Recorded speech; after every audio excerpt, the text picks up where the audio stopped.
सुतेषु प्रणतेषु च चरणाश्रयदानेन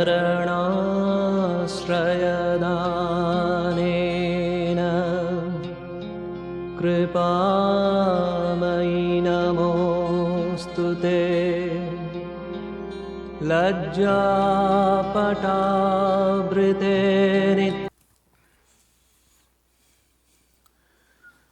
ॐ पार्थाय प्रतिबोधितां भगवता नारायणेन स्वयं व्यासेन ग्रथितां पुराणमुनिना मध्ये महाभारतम् अद्वैतामृतवर्षिणीं भगवतीम् अष्टादशाध्यायिनीम् अम्ब त्वामनुसन्तधामि भगवद्गीते भवद्वेषिणीम् यं ब्रह्मा वरुणेन्द्ररुद्रमरुद स्तुन्यन्ति दिव्यैस्तवैः वेदैः साङ्गपदक्रमोपनिषदैः गायन्ति यं सामगाः Dhyanavasthita tadgatena manasa Pashyendiyam yogino Yasyandam na vidusura sudaganaha Devaya tasmai namah. We are approaching the end of the 4th chapter of the text Bhagavad Gita. The 40th verse is very important and is frequently quoted as a warning to spiritual seekers.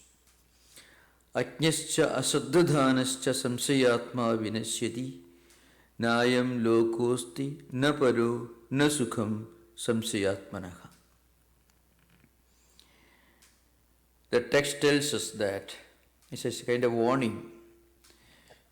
Those who do not have Shraddha, those who do not approach their life and this scripture with a sense of seriousness and sanctity, with a sense of sincerity, and who are always doubtful, and then who cannot take a decision as to what should be done and what should not be done. Such people are facing a problem. The text uses a strong language, vinashyati, goes to destruction. That only shows the seriousness of this problem of self-doubt. Samsayatma. And such a person who is always doubtful about himself and also about what he is doing, indecisive and also always hesitating. Such people do not achieve anything in this world, and they also do not make much spiritual progress. So they will have neither this world or the next. And then nasukham, they will never be happy. That's a very serious problem. In fact, Patanjali Yoga Sutra also gives a list of psychological obstacles that spiritual seekers have to face. In the Samadhipada, 30th sutra is Vyadhi Sthana Samsaya Pramada Alasya Aviradi Bhrandi Darshana Alabdha Bhumigatva Anavasthitvani Chitta Vikshepaha Te Antarayaha. So, in short, this the 40th verse of the 4th chapter should be read in the light of Patanjali's Sutra. In the Samadhipada, 30th, there Patanjali gives a list of obstacles, doubts, problems, which he calls in Sanskrit antaraya.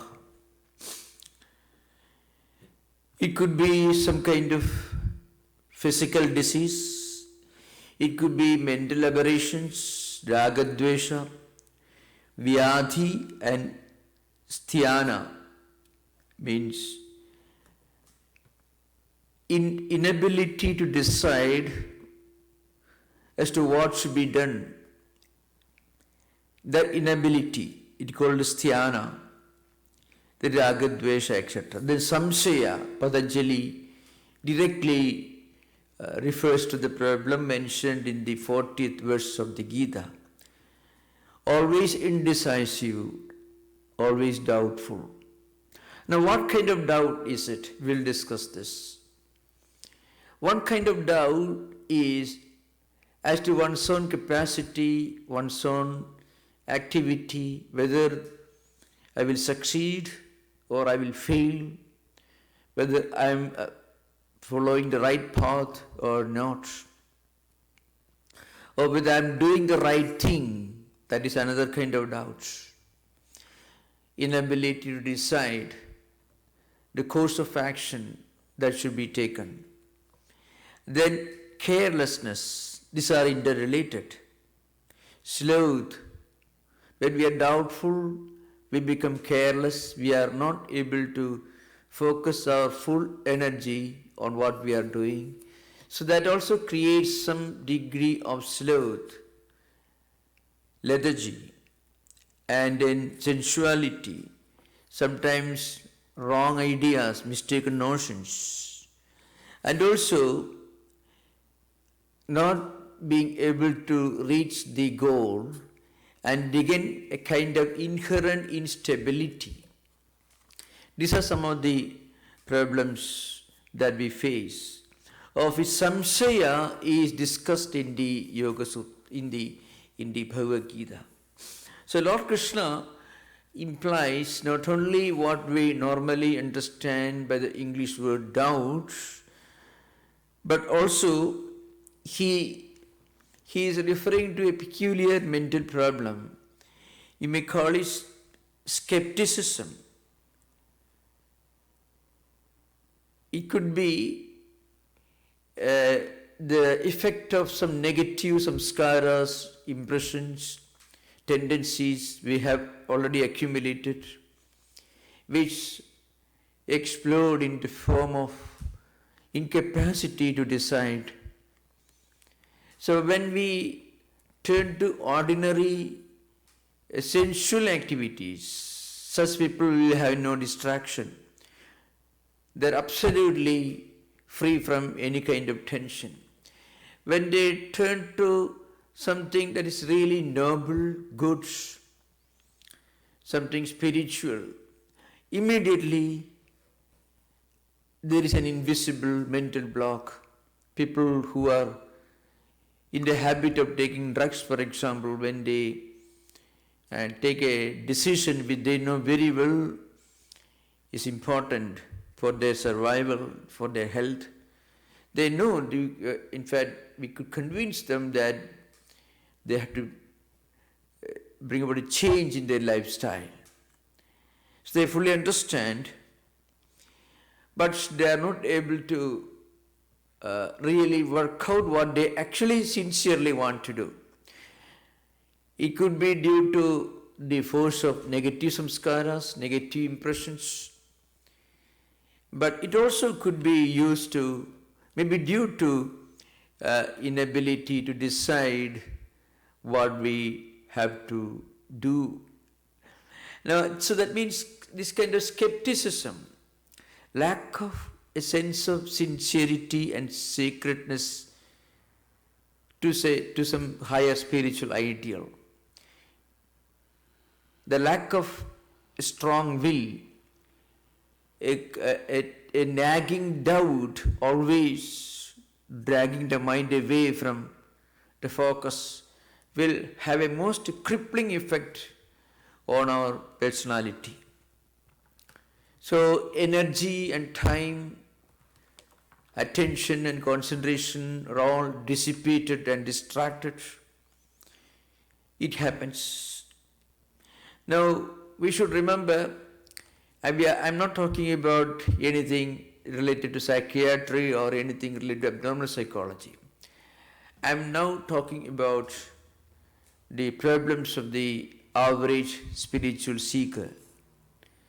When they try to practice some spiritual disciplines, some kind of doubt will arise. Maybe for some time they may be able to practice, but then after some time this doubt will come. Whether I'm following the right path or not, whether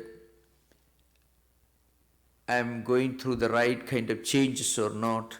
So it cripples the human personality. Yoga Sutra and Vedanta, Bhagavad Gita, strongly warn against any kind of forced effort. So what we must do is, slowly we must try to remember the problems of or the risks and dangers of being doubtful all the time. Always being doubtful, always being skeptical, cynicism, inability to appreciate and admire and follow something that we all know, that we all admire. So that incapacity to do what we sincerely admire and want to do. So that problem can be confronted by constantly reminding ourselves of the dangers of skepticism. So once we constantly remember ourselves of the dangers or risks of skepticism or cynicism, this slowly could be reduced. Yoga Sutra calls it Pratipaksha Bhavanam. To reduce the intensity of a problem, we should focus on the opposite of it. Then the problem gets reduced in intensity. As I mentioned, this is a problem only for sincere spiritual seekers. So that's the price we have to pay. For everything we have to pay a price. For spiritual enlightenment, we have to pay a price. What's the price? We have to constantly wage this inner warfare with our own mind, our own lower mind. In fact, there is an interesting Sanskrit verse that is a very famous verse. Yascha mudhatamo loke, yascha buddhe param gataha, tau ubhau sukhamethede, klishyanti antarito janaha. It's a very interesting verse. What it means is, in this world, there are two types of people who are totally free from any problem. Spiritual seekers do not belong to that category. Who are the two types of people who never have any kind of problem, any kind of stress or tension or strain? Those who are totally, absolutely foolish and inert, those who are totally ignorant, and those who are enjoying that ignorance, those who enjoy being inert, being unenlightened, those who do not understand the value of spiritual growth, they are always happy because they are just following the flow of evolution. So when you swim in the river, if you follow the current, you are part of the evolution, the natural force. But when you want to make some progress in spiritual life, then you have to fight against the current. When you swim against the current, then only we try to transform ourselves. Vedanta, yoga, spiritual ideas are all necessary tools that help us to evolve and to move against the current, against the natural tendencies of the mind to go after sensory pleasures. That's what is meant by current here. Mind is naturally prone to go after worldly enjoyments. That mind should now be turned to something sublime, something great. That is like swimming against the current. So those who are swimming against the current are the spiritual seekers, the average spiritual aspirants. Those who don't care for any kind of spiritual values, are totally immersed in worldly enjoyments, they have no problem.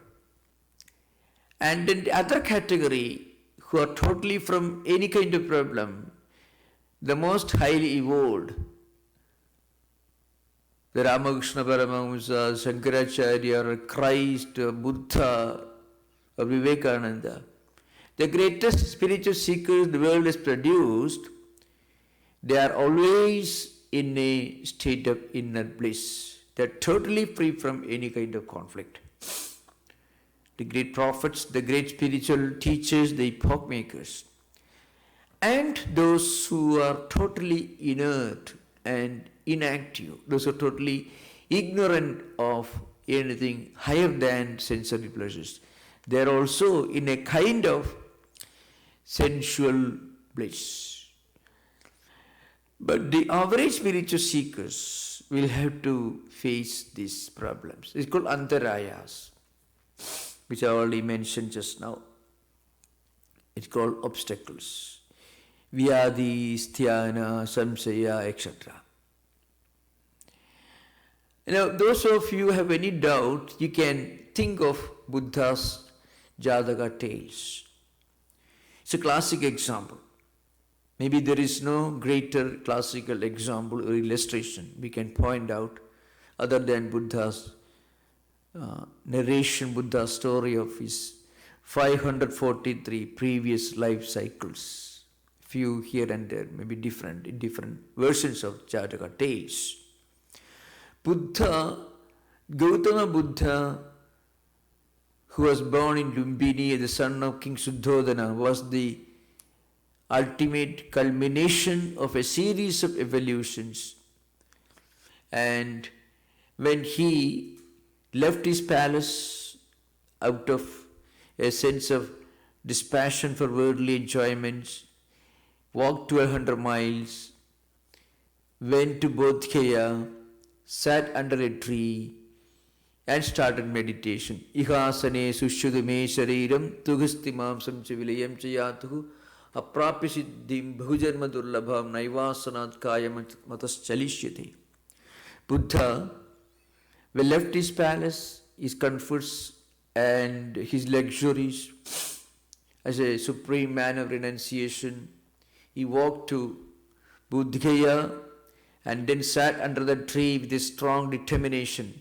That determination is illustrated in this famous verse that I quoted just now, which is from Lilita Vistara, which gives us Buddha's story. It's a 10th century classic. Of course, there are different opinions with regard to the exact date of the work. It says, Buddha took a strong determination, sat under a tree. He said to himself, I'm going to sit here under this tree and I'm going to meditate. I won't get up from the seat before and without getting the highest spiritual enlightenment. And during this time, when he was practicing meditation, sitting under the tree, a number of impressions from his own previous life cycles flashed across in his mind. Buddha was born sometimes as members of the animal kingdom. He was born as emperors, kings, ordinary people, sages. And he had innumerable lives. And it was a constant, continuous evolution towards Buddhahood. And finally, he was born as Gautama Buddha.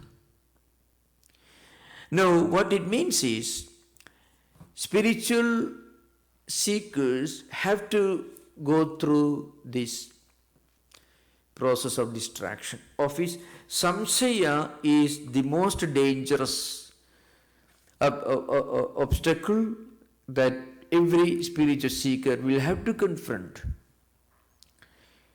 according to Bhagavad Gita.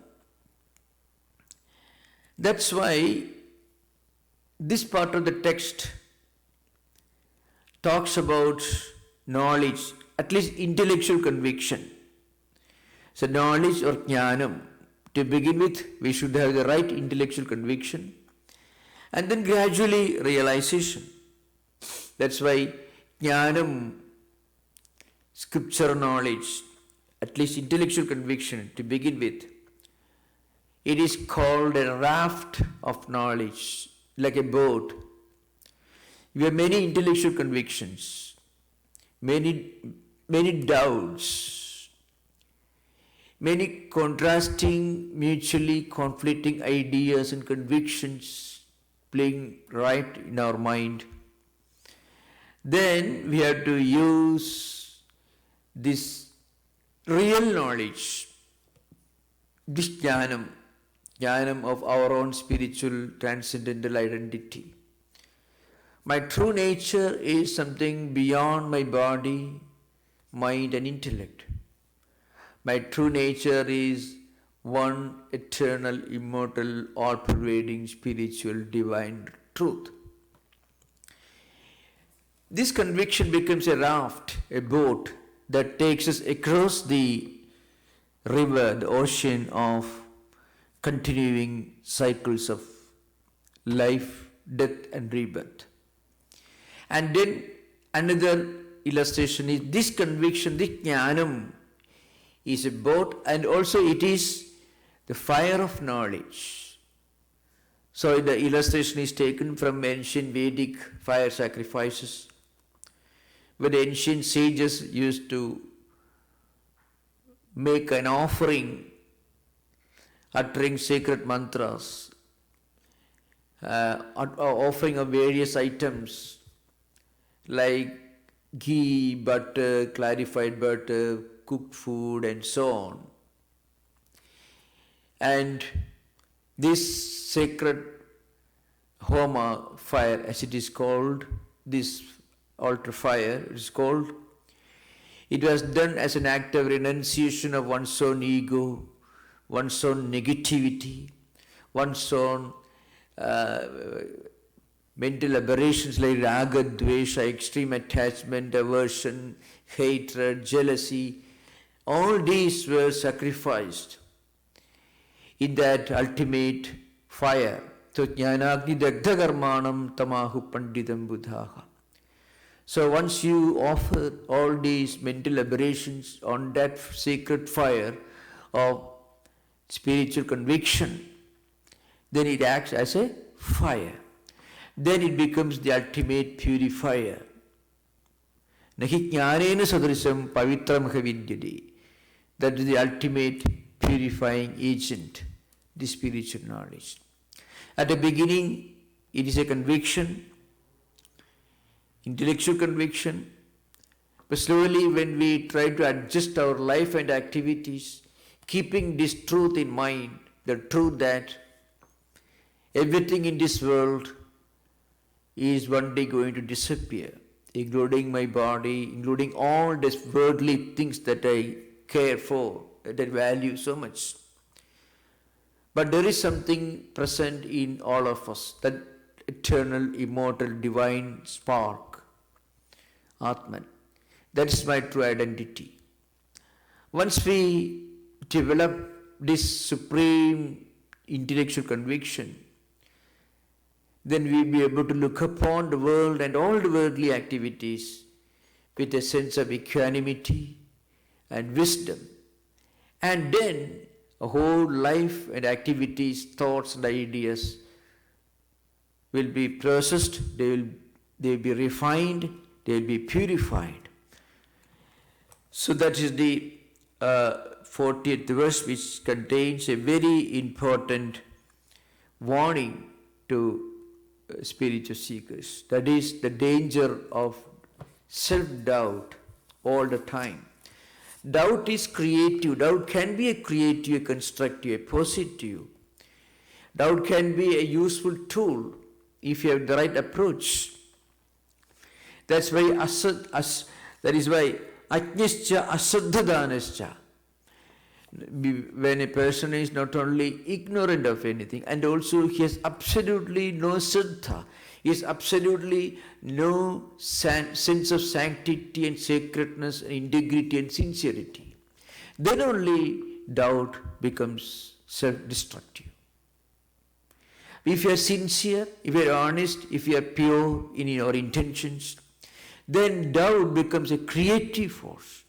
You find all the great discoveries in science were the fruits of some great men who had serious and sincere doubts about certain things in nature, certain phenomena in nature.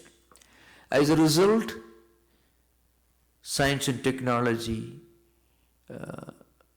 produced so many wonderful things that made life comfortable, healthier, and more hygienic. That's because these great men who forced nature to reveal its secrets were men of Shraddha, means sincerity, honesty, integrity, sense of sanctity and sacredness, all these put together roughly correspond to the Sanskrit word Shraddha, which cannot be really translated into a single word or a phrase in English. So Shraddha includes all these great qualities of mind and attitude. Sincerity, sacredness, sense of sanctity, honesty, and so on, integrity, and so on. That is called Shraddha. Now, if a person has this Shraddha, then it becomes a useful tool for spiritual progress. Vivekananda had Shraddha and he had doubt. So, if a person who has doubt, if he has got Shraddha, then becomes creative, constructive, productive doubt, which becomes it becomes a raft of knowledge. It becomes an ultimate purifier, if there is Shraddha. But the 40th verse of the 4th chapter says, Ashraddhadanascha. A person who has no Shraddha is totally careless, indifferent, skeptical, and cynical, and then going on asking questions, not being able to believe in anything, not being able to look upon anything as sacred and important. Such a person, he goes on rotating along the wheel of skepticism, and there is no way to get out of the wheel, because once you are rotating along with the wheel, you cannot get out of it. So that's why Lord Krishna says, those who are ignorant and also have no sense of integrity, sincerity, honesty, and Shraddha, they are doomed. But those who have got Shraddha, those who have got all these qualities, those who have qualities like sense of sanctity and sacredness, and they are also doubt, that doubt becomes a tool in their hands to reach higher levels of spirituality. Buddha had this Shraddha. That's why he had this doubt, that's why he left his palace. Vivekananda had this Shraddha, and he had many doubts, and he became the greatest champion of Vedanta in modern times. Shankaracharya had a doubt when he was a little boy of 6 years. He left his search for truth. He also had these doubts. So all great men, not only in spiritual tradition, spiritual history, but also in the history of modern science and technology, had doubts, but those doubts were supported by Shraddha. If the Shraddha is not there, the doubt becomes a problem. So then doubt becomes skepticism and cynicism and self-doubt. Now we are coming to the 41st verse. Yoga Sanyasta Karmanam Jnana Samchinna Samsayam Atmavantam Na Karmani Nibadhrandi Dhananjaya. So Lord Krishna says,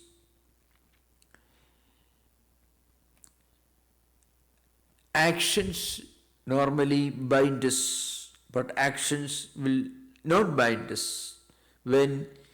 When work is done with a sense of renunciation, when doubts are destroyed by a proper attitude, Shraddha and knowledge, then what happens?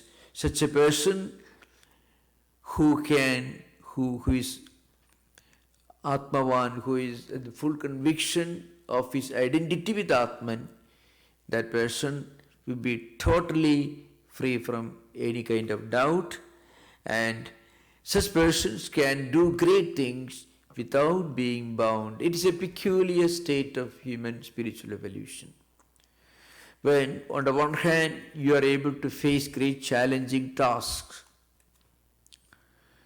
you have to confront problems, or we have to confront problems that we consider to be problems, but a spiritually evolved person, it's not a problem, because they are not bound. That's why na nibadhranti dhananjaya. Atmavantam.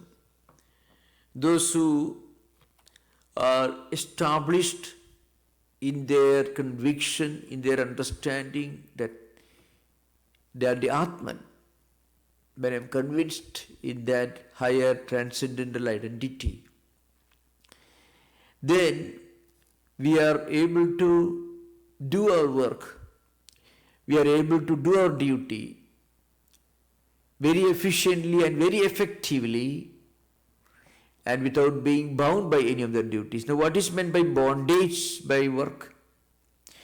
When we do our work with a great, say, attachment, always worrying about the results, always being attached to the result, always concerned about the outcome of our work, then what happens? It creates a lot of mental strain, mental attachment. It's a bondage, it becomes a prison. Life itself becomes a prison. When every day, every moment we have to spend time and energy worrying about the work and its result, whether it's going to be pleasant or unpleasant, and frequently there are works which are really unpleasant. That is one problem. Then there is another kind of concern. The work itself may not be unpleasant, but we may be worried about the results of work. So that also creates a lot of tension in mind. This tension is an expression of bondage, which means we are bound, we are in a prison. We have no freedom. We are bound, mind is bound, intellect is bound, emotions are bound, attitudes are bound, all the time feeling strain, tension and pressure from all directions, not being able to concentrate or focus on anything. So that is called bondage. So even the most successful person could be actually living in a secret prison in his own mind. The successful captains of industry, the billionaires and trillionaires with a lot of wealth, with a lot of wonderful things, may be actually living in their own mental prisons because they are bound. So here the text, the Gita tells us that Yoga Sanyasta Karmanam Jnana Samchinna Samsayam. All doubts, all skepticism should be washed away. Because all doubts, all skepticism and all kinds of bondages are due to one single problem. We identify ourselves with this body and with this mind. And we consider this world and this world of worldly enjoyments, sensory pleasures, as the only thing to be worried about. When this worry becomes too much, it becomes unbearable. Now, this worry can be removed only by one conviction. This world is not permanent, and these worldly enjoyments are not permanent. And also, our own physical entities obviously are not permanent. But there is something permanent in me, that Atman, the soul, the self, which is divine, which is permanent, which is immortal. Once we identify ourselves with that conviction, then we'll be able to look at the world and all worldly flows, worldly forces of pleasure and pain, profit and loss, good and bad, and we'll be able to look upon them with a sense of equanimity. That is the nature of a spiritual enlightened person, the spiritual adulthood, the spiritual maturity, spiritual wisdom.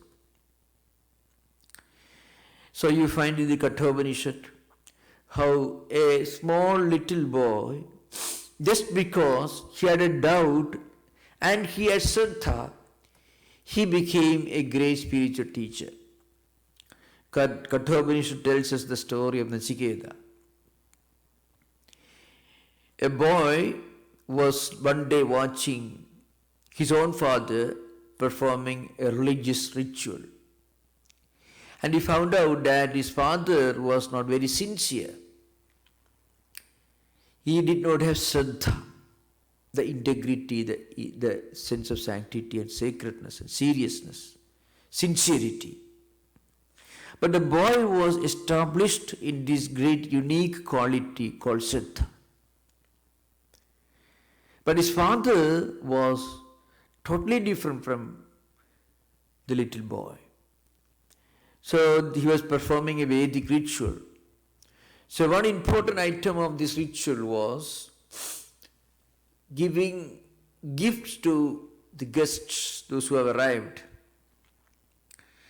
So cows were an important item that people normally used to distribute among needy people. The cows give you milk, cows give you many other yogurt. So in ancient Vedic age, it is an important item. It was wealth. So his father was supposed to give away useful cows. Instead, he was giving away old, battered cows. Cows which Pidodega, Jagdaguruna, Dugdadoha, Nirintriyaha. The Upanishad describes these cows. Cows which cannot drink water, which cannot give milk, and so on.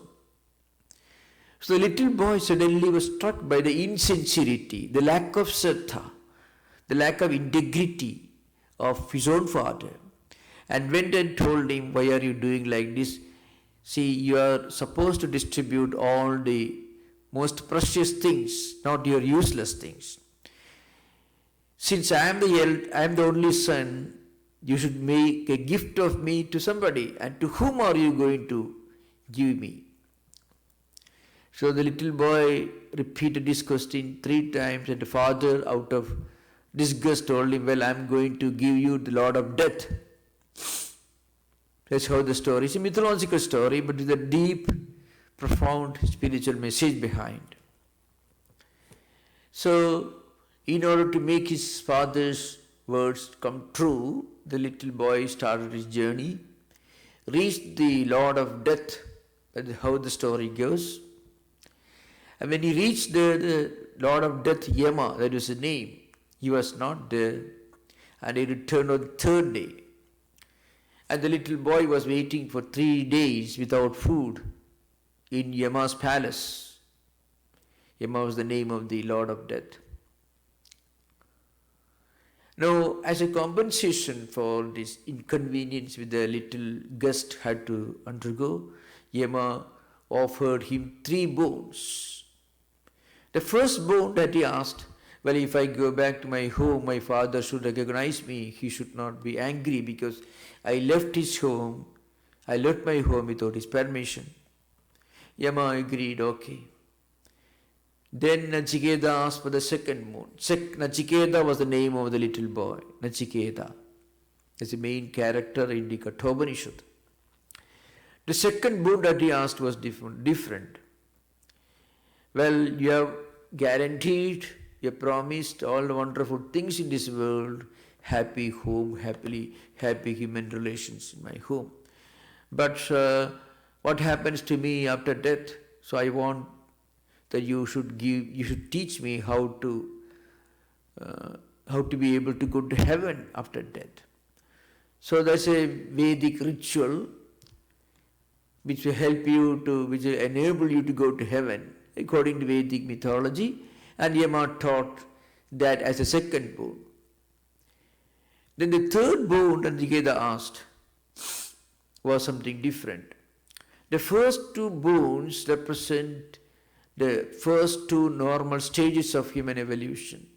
Our desire for wonderful things in the world, and our desire for continuing enjoyment even after in death in the other world, heaven. But third boon was totally different. Yajeyam prede vijigitsa manushe asti tyegenayam asti dijaige edad vidyam anisishtastoyaham varana mesha varastatiyaha. This This is the Sanskrit Upanishad mantra. But it means is, Nachiketa, the little boy, asked for the third boon. And the third boon is this. Some people say that after death, nothing is left behind. And there are others who say that even after the physical body is gone, something remains. What's the truth about this mystery? So you should teach me that mystery. That is the third boon. So Yama actually was not willing to teach this at the beginning. So he tried to tempt the little boy with many other boons, but Nachiketa stood his ground and insisted that he should be taught this great spiritual mystery of life and death, the reality of existence, the ultimate spiritual philosophy of existence. Yama teaches him. Yama tells him, well, there is something that remains imperishable, immortal, eternal, even after everything is gone. That is Atman. And that Atman is present in this minutest of the minute in the world and also in the largest of the large. So Anoraniyan Mahato Mahiyan Atma Sijintoha Nihitam Guhayam. That means. And that is your true nature. The Yama teaches him a lot of spiritual disciplines. So the point is, there is a gradual evolution in our life. Not a physical level, another kind of evolution, spiritual evolution. So this Jnanam, this truth, the spiritual knowledge, at least intellectual conviction, will take us to a higher and higher level of evolution. Jnanam or knowledge as a boat that takes us across the world of sensory pleasures, and Jnanam which burns away all the impurities of the mind, and Jnanam or knowledge which is the ultimate purifying agent, ultimate purifier. So once we understand this, then the spiritual royal highway is open before us. But remember, this journey is a long journey. Only a person who has got Shraddha has the right to ask questions. Those who have no Shraddha, if such a person goes on asking questions, he'll be rotating along with the wheel because he doesn't have a sense of sanctity. He's insincere, he's dishonest, he's impure in his intentions while asking questions. That's a problem in modern world. We want to ask questions, but we have no time to wait for the answer. So people are contented, they're happy with asking questions without being ready to wait for the answer. So that is why the Gita gives in very strong language, because Gita is the book of universal spiritual wisdom. It says we can ask questions, we can inquire, we should ask questions. If asking questions is a sign of sincerity for those who have got Shraddha. Without asking questions, you cannot progress in spiritual life and you cannot progress in material life either. But the question should be supported by Shraddha, a sense of sincerity, honesty, integrity, and a sense of sanctity and sacredness. So that's why the Vivekachudamani, a small textbook by Shankaracharya, gives the picture of an ideal spiritual seeker. Medhavi Purusho Vidwan Uha Poha Vijakshanaha Adhikari Atma Vidyayam Ukta Lakshana Lakshitaha. So who is the real student? Who is the real spiritual seeker? Who has got Shraddha? He says he should have the right intelligence, pure intelligence, sincerity, honesty, and he should have the intellectual power to understand things, and then he should have the faculty to accept what is to be accepted, and the ability, the discerning ability to reject what is to be rejected.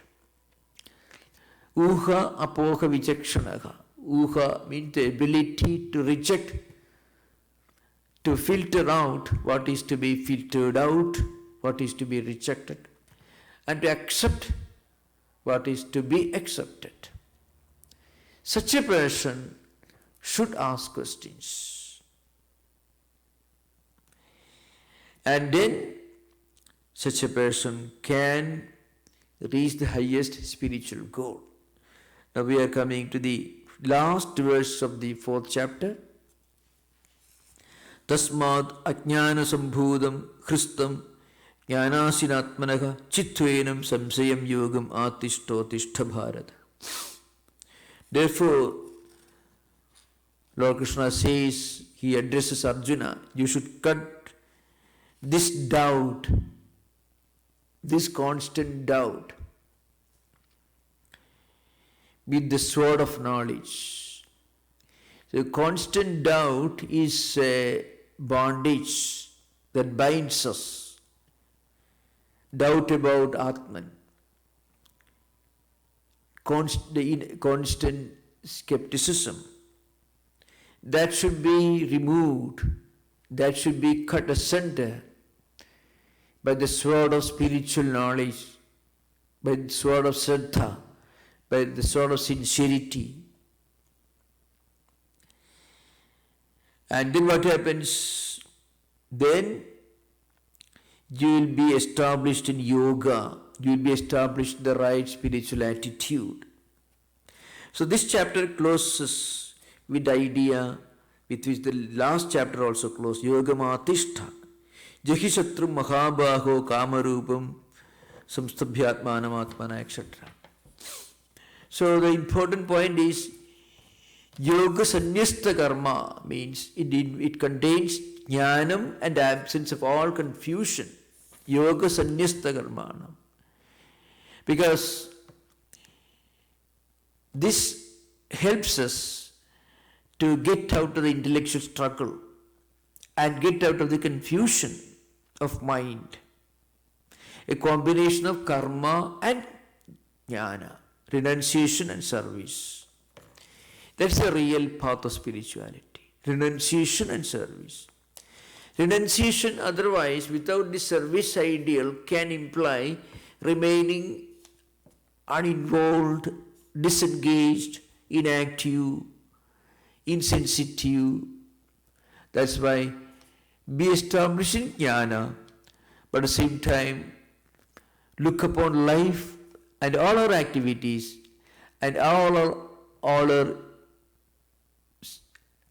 work, verbally, physically or intellectually, all our activities should be given as an offering, as a service. That's why yoga sanyasta karma means. Yoga sanyasta karma, it means self-surrender and dedication. So once this becomes an attitude, then one can slowly come out of the prison walls of doubts. But the most important qualification for every spiritual seeker is to develop the quality of Shraddha, a sense of sanctity and sacredness. Then this yoga sanyasta karma, that means this self-surrender and dedication. Sanyasta means the state of having fully renounced, surrendered, and dedication. That's why Lord Krishna says it's called Jnana Karma Sannyasa Yoga. It is a yoga which is Jnana Karma Sannyasa. So Karma Sannyasa means karma dedication. So we are not giving up work. We are offering the work. We are giving. We are dedicating all that we do to this fire of knowledge. Such a person can convert every micro moment of his life, every activity, every thought, every word, he can convert them all into a spiritual fruit, a spiritual effort. And then every word becomes sacred. So when we do something with a sense of sanctity and sacredness called Shraddha, then mind is not confused. The moment we try to do in a careless way, mind is distracted. So distracted mind causes carelessness, and carelessness again further distracts the mind. When we bring in the Shraddha element, what happens is the energy is focused on what we are doing. So once this energy is focused, there is less distraction, less dissipation. Then what happens? Every karma, every action becomes a yoga. And this comes out of the spiritual realization, the intellectual understanding first, then spiritual realization for our own true spiritual identity. Next we will have Sannyasa Yoga, the Sannyasa of Yoga, 5th chapter. We will begin the 5th chapter next week. Thank you. Namaskar. Please remember, we will have Sunday lecture this coming Sunday, 5th July, Guru Purnima. So we will have a Sunday lecture from 11 to 12 o'clock. 11th morning, 12 o'clock, 5th July, Sunday. That is Guru Purnima. So we will have a talk on some subjects related to Guru Purnima. That's very important. And of course,